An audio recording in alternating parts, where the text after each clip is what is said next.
पर ring main unit में बहुत सारा कुछ होता है ना, बहुत कुछ उसमें कंपोनेंट्स होते हैं, है ना। इनकमिंग फीडर होता है, आउटगोइंग फीडर होता है, बस कपलर होते हैं, बहुत सारा कुछ होता है। ये भी एक मिनी कंट्रोल रूम है जहां पर पावर सप्लाई को डिस्कनेक्ट किया, लोड ब्रेक स्विच का इस्तेमाल करते हैं पावर सप्लाई को डिस्कनेक्ट करने के लिए, वो भी कैसे, मैनुअली जा करके। हेलो दोस्तों, क्या हाल चाल, सब बढ़िया ना। मेरा नाम है रुपेश वर्मा तो, और आप सभी का हमारे अपने प्यारा से यूट्यूब चैनल में बहुत बहुत स्वागत है। दोस्तों आज की वीडियो में हम लोग लेकर आ चुके हैं डिप्लोमा थर्ड सेमेस्टर का switch gear and protection subject में। दोस्तों आपका दो छोटा छोटा टॉपिक बचा हुआ है जिसको आज की वीडियो में हम लोग कवर करेंगे। थंबनेल में आपने टॉपिक का नाम देख ही लिया है, रिंग मेन यूनिट RMU क्या होता है और लोड ब्रेक स्विच LBS क्या होता है। बस ये दो छोटा सा टॉपिक है जिसको हम लोग समझेंगे आज की वीडियो में, और है छोटा सा लेकिन है इंपॉर्टेंट है ना। तो दोनों टॉपिक को समझने के लिए आप वीडियो में एकदम शुरू से लेकर अंत तक जरूर बने रहिए। तो चलिए शुरू करते हैं। तो दोस्तों जैसा कि हमारा नियम कहता है कि कॉपी और कलम लेकर के बैठना है और साथ ही साथ लिखते चलना, नोट्स बनाते चलना, ठीक है। जहां तक हम लोग पढ़े हैं उतना तो नोट्स होगा आपके कॉपी में। और आज इस टॉपिक को आप अपना कॉपी में हेडिंग डाल दीजिए, रिंग मेन यूनिट क्या होता है। उसके बाद लोड ब्रेक स्विच समझा दूंगा, ठीक है। रिंग मेन यूनिट, सबसे पहले तो इस शब्द में कुछ मतलब छिपा हुआ है। रिंग मतलब कोई सर्कल, समझ में आ रहा है। यहाँ पर रिंग का मतलब अंगूठी वाला रिंग नहीं समझ नहीं रिंग का मतलब एक सर्कल हो गया, ठीक है, एक पूरा सोसाइटी हो गया। मेन का मतलब तो मुख्य, और यूनिट मतलब एक उस सर्कल का एक मेन यूनिट है। कौन? Ring main unit. अच्छा, तो ये क्या है रिंग मेन यूनिट? देखिए दोस्तों, पूरा जैसे हम लोग धनबाद शहर में रहते हैं, आप जिस शहर में रहते हैं वो अलग बात है।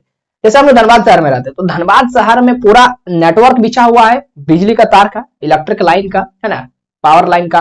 तो पूरा जाल बिछा हुआ है पोल के माध्यम से, ट्रांसफार्मर लगा है, कहीं सब स्टेशन लगा है, कहीं कुछ पूरा तार का सिस्टम है, पोल लगे हुए हैं जगह जगह पर, है ना, बहुत कुछ लगा हुआ है। तो रिंग मेन यूनिट भी बीच बीच में कहीं पर लगा रहता है ना। तो रिंग मेन यूनिट क्या करता है? रिंग मेन यूनिट का जैसे काम ये कि मान लेते हैं पावर एक जगह से दूसरे जगह जा रहा है, माने एक साथ कई अलग अलग जगहों में बट रहा है, ठीक है। इस सड़क में माने ये जो जिस माने जगह की ओर जा रहा है, मान लेते हैं ये गोविंदपुर की ओर जा रही है, ये हीरापुर की ओर जा रही है, ये दूसरा जगह की ओर जा रही है। मतलब हर एक अलग अलग रास्ता में क्या पावर लाइंस बढ़ रही है। तो कभी कुछ मान लेते ऐसा फॉल्ट हो गया है, मान लेते कुछ शॉर्ट सर्किट हो गया, या फिर कहीं तार गिर गया है ना, या फिर कुछ भी माने फॉल्ट कुछ हो गया, तो फिर क्या पूरा शहर का, पूरा सिटी का लाइन को काटना पड़ेगा, पावर सप्लाई को डिस्कनेक्ट करना पड़ेगा? नहीं। तो ये एक प्रॉब्लम बन जाता। तो एक साथ पूरा शहर का बिजली काटने का कोई जरूरत नहीं है, आप जगह जगह में रिंग मेन यूनिट लगा दीजिए। उससे क्या होगा, रिंग मेन यूनिट कंट्रोल करता है ना, मतलब, और ये क्या करता है, ये डिस्ट्रीब्यूट करता है पावर को, है ना, पावर बिजली को वितरण करता है ना, एक जगह माने अलग अलग जगहों में, है ना, डिस्ट्रीब्यूट करता है। एक जगह फॉल्ट हुआ तो उस जगह में जो RMU लगा हुआ रिंग मेन यूनिट, लेकिन सबसे पहले तो इसका फोटो देख लीजिए। ये इस तरह रहता है, आप लोग कई जगहों में देखे होंगे इस तरह का फोटो, माने ये वाला फोटो है उसका, मतलब ये है रिंग मेन यूनिट, यही रहता है। आप लोग देखे होंगे हर एक जगह, कहीं ना कहीं तो आप लोग जरूर देखे होंगे। यही इसी के द्वारा पूरा कंट्रोल किया जाता है कि अगर मान लेते हैं कुछ मेंटेनेंस करना है हमको इधर इस तार में, माने इस जो जगह ये वाला जो गली गया है ना, उस गली का जो तार है वहां पर हमको कुछ मेंटेनेंस करना है, या फिर कट या फिर कुछ फॉल्ट हो गया, तो हमको पूरा सिटी का लाइन को काटने की जरूरत नहीं है। हम यहीं पर रिंग मेन यूनिट में बहुत सारा कुछ होता है ना, बहुत कुछ उसमें कंपोनेंट्स होते हैं, है ना। इनकमिंग फीडर होता है, आउटगोइंग फीडर होता है, बस कपलर होते हैं, बहुत सारा कुछ होते हैं ना, स्विच होता है, फ्यूज होता है, रिले होता है, बहुत कुछ होता है। माने एक सब स्टेशन, छोटा मिनी सब स्टेशन ही है ना, उसमें कंट्रोल किया जाता है। तो क्या करेंगे, हम यहीं से पावर को डिसरप्ट कर देंगे। इसमें सर्किट ब्रेकर रहता है, हम पावर को काट दिए, बिजली को काट दिए, तो उधर आप मेंटेनेंस कीजिए, आइसोलेटर को हम अलग कर दिए, आराम से बिजली कट गया, इस जगह में आप अपना कुछ भी कर सकते हैं। फॉल्ट हुआ, फॉल्ट को सरिया लीजिए, बाकी इधर पावर चलते रहेगा। ऐसा नहीं कि एक जगह फॉल्ट हुआ पूरा सहारे का लाइन को काट दिया, ऐसा नहीं करना, है ना। तो रिंग मेन यूनिट यही काम करता है, पावर सप्लाई को डिस्ट्रीब्यूट करता है अलग अलग जगह में, और अगर कहीं फॉल्ट हुआ है तो पावर को उसी जगह में डिसरप्ट करता है, इंटरप्ट करता है, डिस्कनेक्ट करता है, बाकी जगह में पावर चलते रहता है। बेसिक आइडिया पता चलिए बस, तू समझा? हाँ। अब इसको हम लोग लिखेंगे अपना भाषा में, तो आप लोग भी लिखते चलिए, है ना। रिंग मेन यूनिट पहले हेडिंग डाल दीजिए, उसके बाद इसमें लिखना शुरू कीजिए। तो रिंग मेन यूनिट क्या एकदम सरल शब्दों में लिखेंगे। ये बड़ी अच्छी बात कही आप। Ring main units are used are used in ring network for connecting ring feeders it is small in size. ये साइज में बहुत बड़ा नहीं रहता, पूरा सब स्टेशन इतना बड़ा नहीं रहता, साइज में छोटा रहता है, एक बस इतना जगह ही रहता है, बस इतना में वो अपना सारा कुछ उसका मैनेजमेंट रहता है। तो it is small in size and has 2 terminals. इसमें 2 टर्मिनल रहता है, 2 टर्मिनल्स,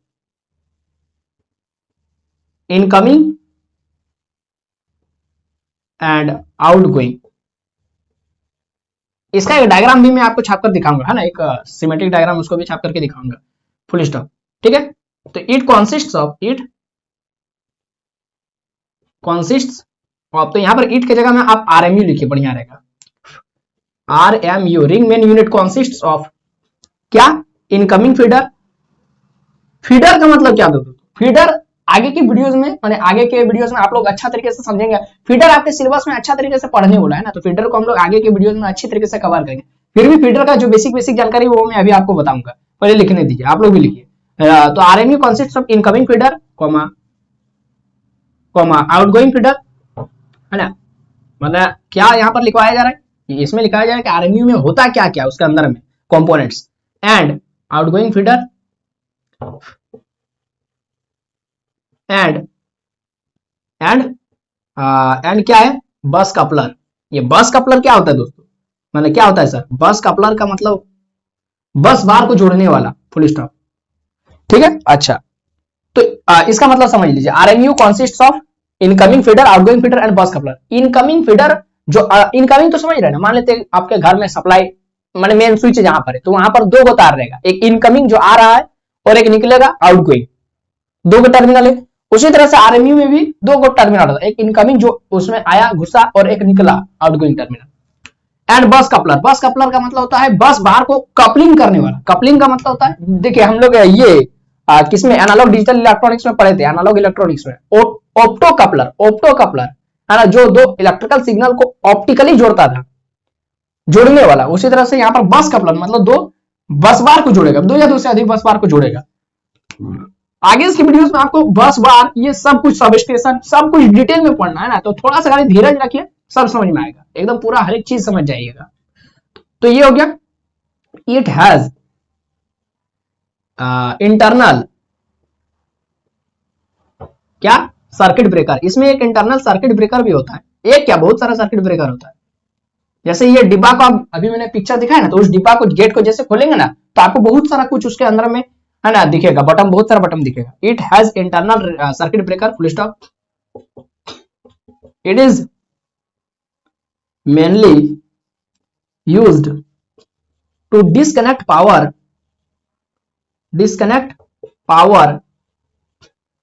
है ना, disconnect power at the time of fault and maintenance, at the time of fault and maintenance। इस लाइन का मतलब तो आपको समझ में आ ही रहा होगा कि ये इसका मुख्यतः उपयोग हम लोग पावर सप्लाई काटने के लिए करते हैं। जैसे इधर हमको कुछ मेंटेनेंस करना है, तो पावर सप्लाई को एक जगह तो रहना चाहिए ना बंदोबस्त, कि हम वहां पर जाकर के, जैसे हम लोग का तो बीसीसीएल खदान है ना, बीसीसीएल से हम लोग को बिजली मिलता है। तो गांव में किसी को लाइन लेना है, या फिर किसी का तार छूटा मैंने तार कुछ प्रॉब्लम होगा, वो अपना घर का वायरिंग करके अच्छा तरीके से मैंने अब पोल से लाइन लेने गया, ठीक है, या फिर कुछ मेंटेनेंस करना रहा, कुछ है ना, कुछ फॉल्ट हुआ, जोड़ कर ठीक करके वो मैंने ठीक करना चाह रहा है, तो वो क्या करेगा? पहले मेन सप्लाई को काटना पड़ेगा। तो मेन सप्लाई काटने के लिए वो वहां जाएगा, खदान जाएगा, वहां पर वो बोल देगा किसी कर्मचारी को, है ना, कि गांव का लाइन काट दीजिए, तो वो लाइन काट देगा, पूरा गांव पूरा एकदम इंजोर हो जाएगा, मैंने पूरा एकदम अंधेरा हो जाएगा। अब दिन में कहां से अंधेरा होगा, है ना। तो ऐसे होता है, लाइन काट देगा, वो अपना सब कुछ कर लिया, अब वो फिर अब जाएगा, फिर वहां बोलेगा कि लाइन दे दो, तब लाइन देगा, ऐसा होता है। तो वो क्या कंट्रोल रूम वहां पर। तो उसी तरीके से ये भी एक मिनी कंट्रोल रूम है, जहां पर पावर सप्लाई को डिस्कनेक्ट किया जाता है। इसका मुख्य काम यही है कि पावर सप्लाई को डिस्कनेक्ट कर देगा, किस लिए? For at the time of fault, अगर कुछ फॉल्ट हुआ है तो उसको ठीक करने के लिए, या फिर कोई मेंटेनेंस वगैरह काम करना है तो समझा? हाँ। इसका एक फिगर आता है ना, ये वाला आपको देख लीजिए, बुक में रहता है, तो इसीलिए देख लेना। रिंग मेन यूनिट हम लोग बना रहे हैं ना, रिंग मेन यूनिट। तो रिंग मेन यूनिट में क्या रहेगा, पावर कहीं से तो बन के आ रहा है ना, मतलब बिजली कहीं से तो जनरेट होकर के आ रहा है ना, आपके शहर में, आपके गली में, आपके मोहल्ले में, है ना। तो ये हो गया जी माने जनरेशन हुआ, रास्ते में सर्किट ब्रेकर लगा हुआ है, उसके बाद पावर आगे आया और ये आपका आ गया कहां, इस रिंग मेन यूनिट में आ गया। ठीक है, रिंग मेन यूनिट में आ गया। ठीक है, अब क्या हुआ, इस रिंग मेन, ये जो देखिए यहां पर रिंग मेन यूनिट लगा देते हैं, माने ये पूरा नेटवर्क है ना, क्या लिखा है, रिंग नेटवर्क, ये पूरा रिंग नेटवर्क है ना, तार का, केबल का, है ना। तो ये क्या, आरएमयू, ये छोटा सा क्या है, आरएमयू है। अब यहां पर ट्रांसफार्मर लगा देते हैं।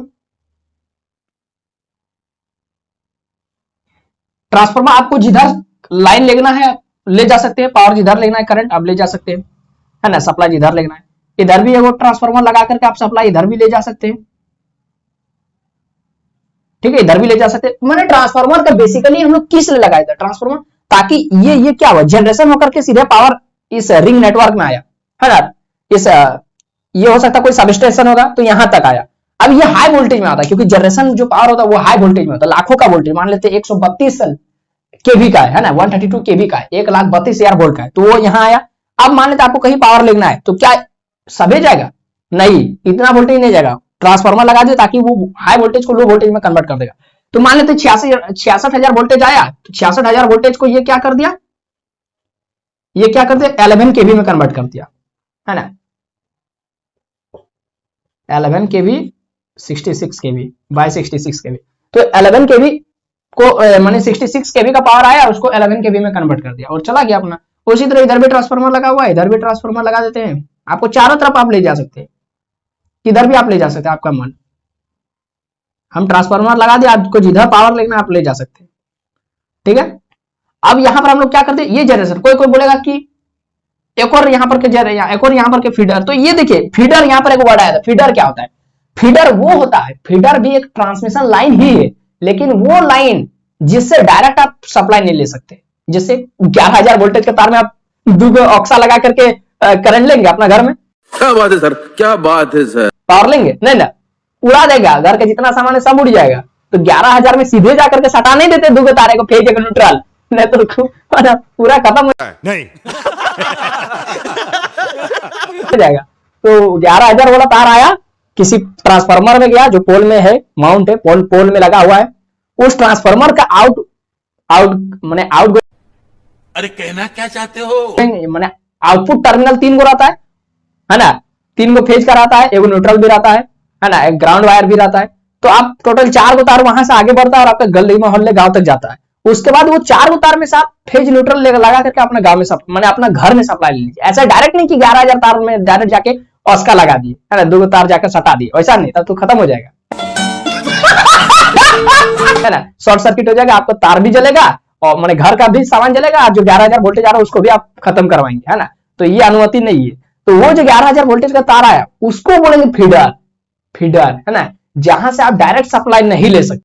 अच्छा, समझ में आ रहा है। तो ये जो जनरेशन से सीधे आया मेरा रिंग मेन यूनिट, माने ये रिंग नेटवर्क में आया, तो यहां पर ये जो तार, जिस तार के थ्रू आया उस तार में आप डायरेक्ट सप्लाई नहीं ले सकते। ये ट्रांसफार्मर से निकल करके गया, उसके बाद ये दूसरा नियरेस्ट का आपका लोकल ट्रांसफार्मर में जाएगा, उसके बाद ये तो 11,000 है, अभी भी नहीं ले सकते, ये भी एक फीडर ही है, 1 गो 2 गो 3 गो 4 गो फीडर ही है जो निकल रहा है ना, इस तरह वो फीडर है ना। फिर ये लोकल का ट्रांसफार्मर में जाएगा, उसके बाद वो और स्टेप डाउन होगा, 11,000 वोल्टेज को फिर 440 में कन्वर्ट किया जाएगा। उस 440 बटेगा 3 फेज में, तो 230 करके जाएगा, और एक बार न्यूट्रल ले लीजिए, तो उसके बाद आप अपने घर में 220 वाला यूज कर लीजिए। हाँ, तो ये होता है, ऐसे नहीं कि डायरेक्ट जाकर हटा देंगे, है ना, तो कुछ जानकारी भी रहना चाहिए।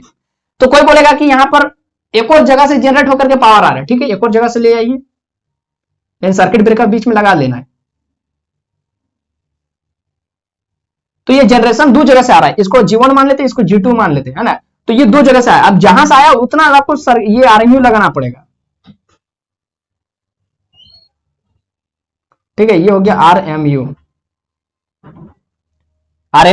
RMU2, 2 RMU लगा हुआ है रिंग मेन यूनिट, जहां से अब जब मान लेते इधर आपको कुछ, इधर तार में कुछ फॉल्ट हो गया, शॉर्ट सर्किट हो गया या फिर कुछ ओवरलोड हो गया, है ना, तो पूरा इधर वाला पावर को काटने का जरूरत नहीं है, ये रिंग मेन यूनिट इधर वाला काम, इधर वाला तार को पावर सप्लाई को काट देगा, इधर आराम से चलते रहेगा, इधर चलते रहेगा। इधर कुछ फॉल्ट हुआ तो इधर वाला तार, ये जो रिंग मेन यूनिट है ये इधर वाला सप्लाई काट देगा, इधर चलते रहेगा।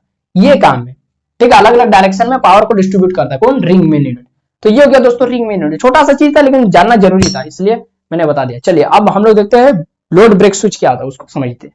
इसको स्क्रीनशॉट ले लीजिए।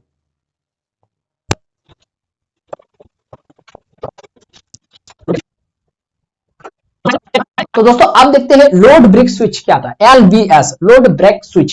देखिए इसका नाम में ही कुछ छिपा हुआ है। लोड, इसका मतलब समझ रहे, लोड करंट या फिर लोड वोल्टेज भी हो सकता है। ब्रेक, ब्रेक का मतलब, अच्छा लोड करंट मान लेते हैं, ब्रेक मतलब काटना, तोड़ना। Break, make break, making, breaking, ये तो कुछ सर्किट ब्रेकर से मैच कर रहा है। अच्छा ठीक है।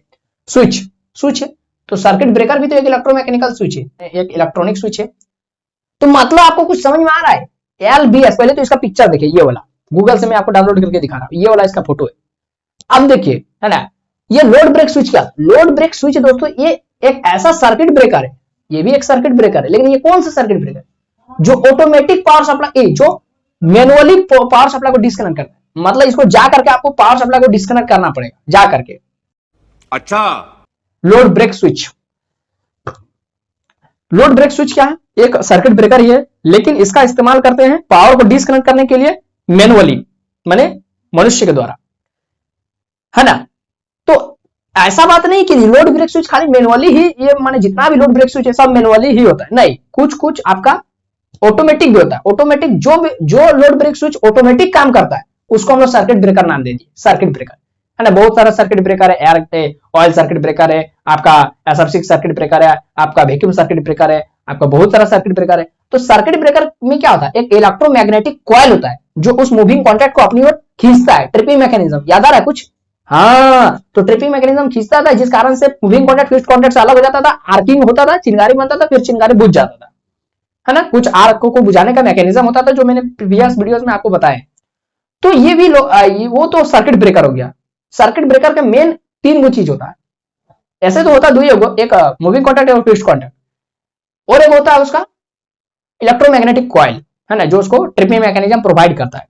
तो ये लोड ब्रेक स्विच क्या, अभी तक मैंने जो भी कुछ बका वो इससे रिलेटेड नहीं है। अब जो बोल रहा हूं वो मेन चीज है कि पहला मैंने पॉइंट क्या बताया था, लोड ब्रेक स्विच का इस्तेमाल करते हैं पावर सप्लाई को डिस्कनेक्ट करने के लिए, वो भी कैसे, मैनुअली जा करके, अपनी नहीं। अब ये पावर सप्लाई को डिस्कनेक्ट तो क्या है, लेकिन फ्रॉम किसी भी इलेक्ट्रिकल डिवाइस से कर सकता है, माने करंट को क्या डिस्कनेक्ट, तो क्या कोई भी इलेक्ट्रिकल डिवाइस से, मान लेते कहीं से आ रहा, मान लेते मेरा जनरेटर से पावर सप्लाई मिल रहा था, तो ये क्या कर दिया, जनरेटर का पावर को डिस्कनेक्ट कर दिया। या फिर किसी सर्किट से कहीं ट्रांसमिशन लाइन से आ रहा था पावर, आपके घर तक आया, ट्रांसफार्मर के बाद घर तक आया, उसको भी डिस्कनेक्ट कर दिया।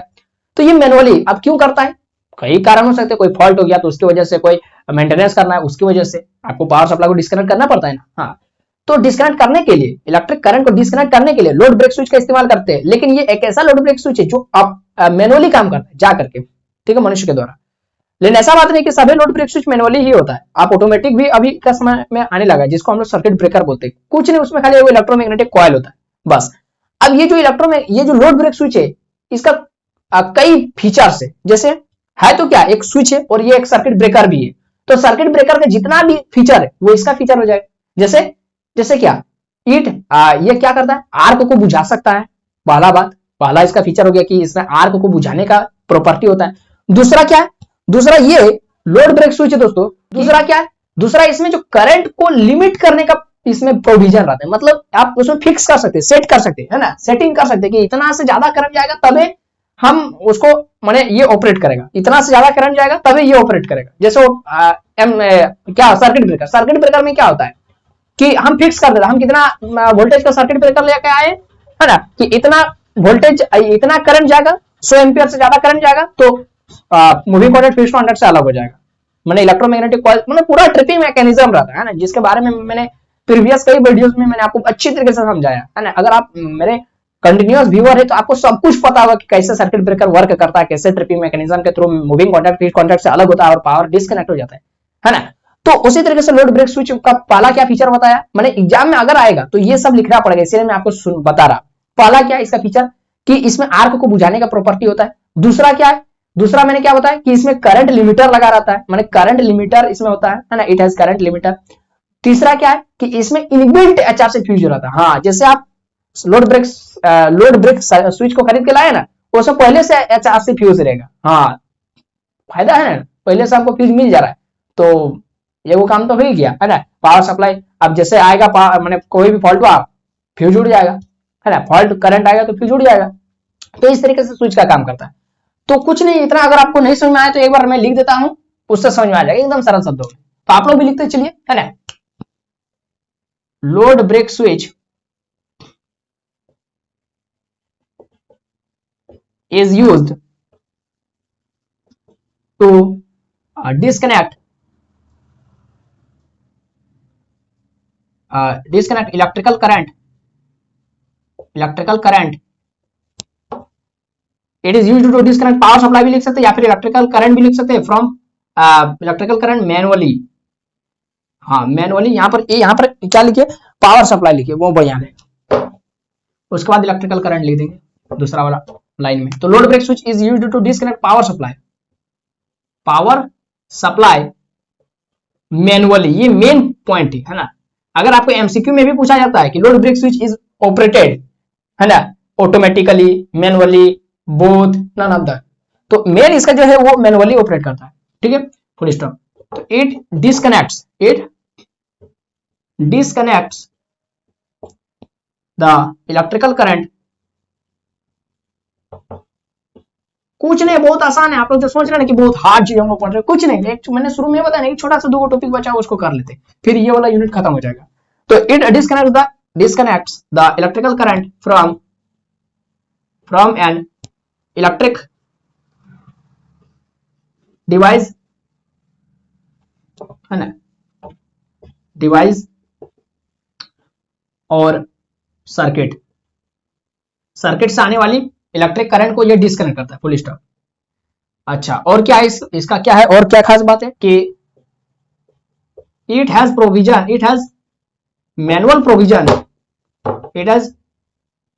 मैनुअल, ताकि आप इस वर्ड को बार बार भूले ना, इसलिए हम बार बार लिख दे रहे हर एक जगह। It has manual provision of operation, या ऑपरेशन करता है तो इसका ऑपरेशन करने के लिए मैनुअल प्रोविजन होता है मनुष्य के द्वारा, फुल स्टॉप। तो some load break switch, direct लिख देते हैं LBS। Some load break switch is also, है ना, डिजाइन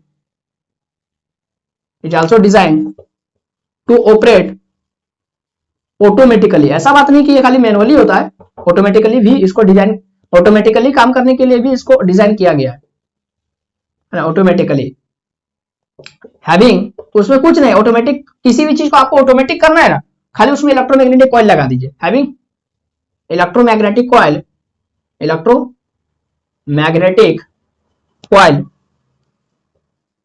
ठीक है, इलेक्ट्रोमैग्नेटिक कॉइल लाइक, जैसे कि सर्किट ब्रेकर हो गया। सर्किट ब्रेकर में भी ऐसा ही होता है ना, इलेक्ट्रोमैग्नेटिक कॉइल होता है, ट्रिपिंग मैकेनिज्म होता है जो मूविंग कॉर्डिनेट को खींचता है और सर्किट को ओपन कर देता है। तो बस हो गया इतना। अब इसमें लिखना है कि load break switch LBS has following features भी लिखने देगा एग्जाम में, तो आप लोग यहां से लिख सकते हैं फॉलोइंग फीचर्स। क्या क्या? पहला जो फीचर है, it has arc quenching property. Arc को बुझाने का इसमें प्रॉपर्टी होता है, गुण होता है। दूसरा, it is inbuilt HRC fuse,